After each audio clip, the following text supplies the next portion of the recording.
Actualité du jour, nous sommes le 3 septembre 2024.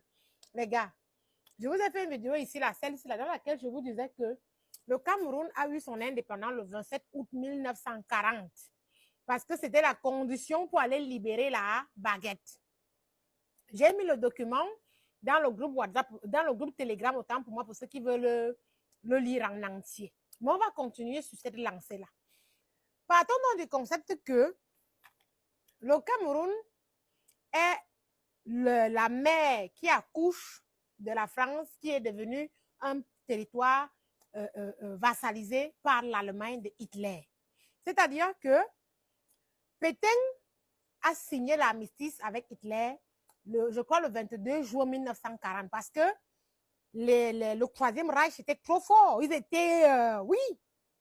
Il faut noter ici là que le général de Gaulle et le commandant Leclerc avaient même mis pion, ils avaient déserté l'armée. Ils ont déserté, ils ont fui la bagarre, ils ont abandonné Pétain seul. Vous comprenez, non? Maintenant, Pétain, quand il a vu que Hitler était trop fort, il a lui dit que papa, oh, mieux je signe ici, là, je laisse la fesse, là, je ne peux pas. C'est donc comme ça que le général de Gaulle va dans le pays de la grand-mère qui est morte là, dans l'île là. Là-bas, il fait l'annonce donc que la France est libre. La France libre n'existe pas. Elle est utopique. Elle n'existe que dans sa tête. Pourquoi? Parce qu'eux, ils ont dit que pour qu'une nation, un État, existe, il y a 3 conditions à remplir. Il lui faut un territoire. Elle n'en a plus, puisqu'elle a été vassalisée par l'Allemagne. Il lui faut des institutions. Elle n'en a plus, puisque tout a été dessus par Hitler. Il lui faut des hommes, une armée. Elle n'en a plus. L'armée est maintenant celle du Reich. Donc, il n'y a plus rien et la France devient utopique. Le pays là n'existe plus. Donc, la France est libre de Gaulle, non. C'est comme un bangaman qui dit que voilà, j'ai le cure. Pourtant, il n'a même pas encore le cure. Vous voyez un peu.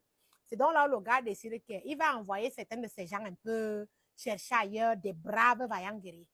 Le voilà qui prend le bateau. Il atterrit là-bas au Sénégal. Au Sénégal, là-bas, ce sont les baguettiens qui sont là, des militaires baguettiens. Sauf que les militaires baguettiens qui sont au Sénégal sont encore soumis à Pétain. Ils savent que De Gaulle et Leclerc ont déserté l'armée. Donc, ils vont tirer sur lui quand il va vouloir accoster les côtes de Saint-Louis. On va tirer, on va dire que dégage d'ici là, déserteur de la guerre. Voilà comment il va continuer vers l'Afrique de l'Ouest, en bas, Côte d'Ivoire, on va tout le chasser. Il arrive même au Congo, le Congo-Brazza.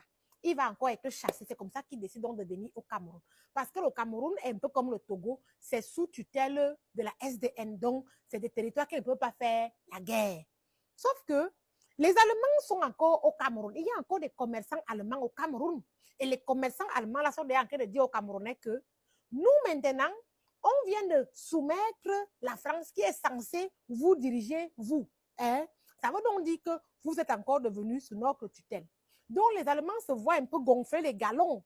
Et ils apprennent donc qu'il y a un individu nommé Leclerc, alias Autocloc, du moins Autocloc, alias Leclerc, qui est arrivé au Cameroun et qui veut recruter des gens. Les Allemands vont vouloir le bazoumer et on va donc aller le cacher là-bas à Kono, dans une cave des missionnaires avec un kouara. C'est là-bas qu'il sera caché. En attendant donc que le peuple camerounais puisse venir sauver la baguette. Sauf que les Camerounais vont leur dire niet. Déjà, vous vous rappelez, je vous ai lu un livre ici qu'en 1939, il y a eu une fusillade à Bonanjo. Les baguettiers ont abattu les Camerounais comme des rats. Donc, on avait le sang à l'œil. On se rappelait de ce que les Allemands nous avaient fait. Dans tous les cas, on bagarrait contre eux tous. Et on dit donc aux gens là que, comme tu es venu là et que tu veux qu'on te sauve, tu déclares d'abord notre indépendance. C'est donc comme ça qu'il va d'abord déclarer l'indépendance. Et à partir de là, le Cameroun va lui fournir 17 000 hommes. Le Bangui Chari, la nouvelle Centrafrique, va lui donner des hommes. Le Congo-Brazza va lui donner des hommes. Ce n'est même pas qu'on lui donnait, c'est que quand il se rend compte que les Camerounais sont prêts à aller mourir pour leur indépendance à eux, qui viennent d'être proclamés, le prix à payer, ils vont un peu pousser du poil. Mais rappelez-vous, toute l'Afrique du Nord, Maroc, Algérie, Tunisie est soumise à l'Allemagne parce que les Allemands sont venus prendre même la partie là. Vous savez que l'Espagne ne peut pas parler fort. Donc, elle a laissé l'Allemagne venir bagarrer et prendre les trucs soumettre. C'est donc l'Afrique centrale. On a le Cameroun, le Tchad, le Congo, la RCA, le Gabon. C'est les signes là. qui vont d'abord aller délivrer la France qui est en Afrique du Nord. C'est nous qui délivrons la France des griffes de l'Allemagne en Afrique du Nord. Quand on les délivre là-bas, les militaires baguettiens stationnés du côté du Sénégal qui avaient fusillé, tiré sur Leclerc se rendent compte que la donne est en train de changer. Donc, il faut qu'ils reviennent sur la raison. C'est donc comme ça qu'ils commencent à enrôler de force nos frères de l'Afrique de l'Ouest, alias les tirailleurs sénégalais, c'est-à-dire maliens, guinéens et tout et tout. Ils viennent donc nous retrouver en Afrique du Nord. Et il y a donc un contingent de soldats venus d'Afrique centrale qui va continuer avec eux dans la baguette. Et il y a un autre qui va rentrer en Afrique. Et parmi le contingent qui continue, il y a le général Dockson. Je vous mets la photo là. Hein? Voilà ça. Le général Dockson. Si vous zoomez derrière de Gaulle, vous allez voir la main de noir en bas avec la canne. C'était un Gabonais. C'est le père là qui a mené la mission, qui a libéré la France en Afrique du Nord. Il est oublié de l'histoire. Mais je vais vous dire encore quelque chose. Dans l'article là, on apprend que De Gaulle avait été surpris que ce général-là a marché sur Paris pour libérer, il a battu l'armée du Reich. Et il a seulement entendu qu'il y a les nègres gros nez là qui viennent de battre la dernière groupe des Reich. Ils sont en train de vouloir aller marcher sur les Champs-Élysées. C'est comme ça qu'ils viennent, ils nous bloquent. Et le général de Gaulle et tous les autres baguettiers disent à nos frères que déshabillez-vous, déshabillez-vous. Les gars se déshabillent de l'uniforme baguettienne qu'ils avaient. Ils donnent, ils lancent par terre. Et voilà comment on prend des petits paysans là. On les habille. Hein, et on leur demande donc de marcher avec le général de Gaulle sur la place publique avec quelques autres. Ce que je vous dis là, je vais vous lire ce qui concorde avec ça. Et vous allez comprendre la mafia. C'est-à-dire que c'est un état de l'empire du mensonge. C'est leur frère même qui a dit ça. Ce n'est pas moi. C'est leur frère, Papou, qui a dit que là, c'est l'empire du mensonge. Lisons comment les gars ont falsifié l'histoire. Dans le même article là, que je vous ai mis, où il y avait la photo de notre frère Ango Gabonais là, on peut lire que au départ, j'ai retenu ce document parce que l'on distinguait les insignes militaires, les étoiles sur le képi des trois personnages principaux, De Gaulle, Koenig et Leclerc. Hein? Le moins gradé est le général De Gaulle. Il a 2 étoiles.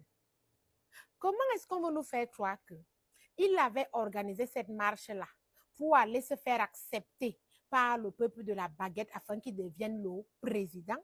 Et il s'en va habillé sous-gradé. C'est faux. Il n'avait rien prévu. Il ne savait pas qu'on allait les libérer et ça l'a surpris comme une diarrhée qui t'attrape en plein carrefour. Donc, on nous dit, le moins gradé est le général De Gaulle. Il a 2 étoiles sur son képi. Regardez la photo que je vous ai mise au départ, vous allez remarquer. Tandis que les 2 autres généraux à côté sont militairement ses supérieurs généraux à 4 étoiles. Koenig et 3 étoiles pour Leclerc. Mais le général De Gaulle est le chef du gouvernement provisoire de la baguette. Donc, voilà l'image en question. Comment tu peux être le chef et tu es le moins gradé quand on sait qu'à la base, le général Autocloque dit Leclerc était un commandant seulement. C'est un commandant qui est devenu colonel, qui est arrivé au Cameroun pour essayer d'être pris au sérieux. Et subitement, il est plus gradé que celui qui était déjà, même avant que la bise ne commence un général maréchal de Gaulle. Vous ne voyez pas que c'est louche? En fait, la raison est que quand vous voyez celui-ci là, à côté de Gaulle, là, avec son joba là, vous comprenez que les vêtements qu'il porte là, ce n'était pas pour lui.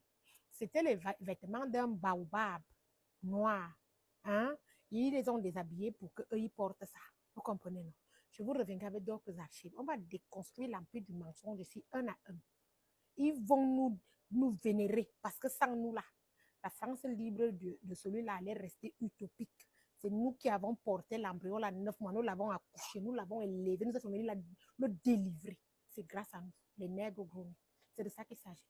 Et n'oubliez pas, venez me faire la recette.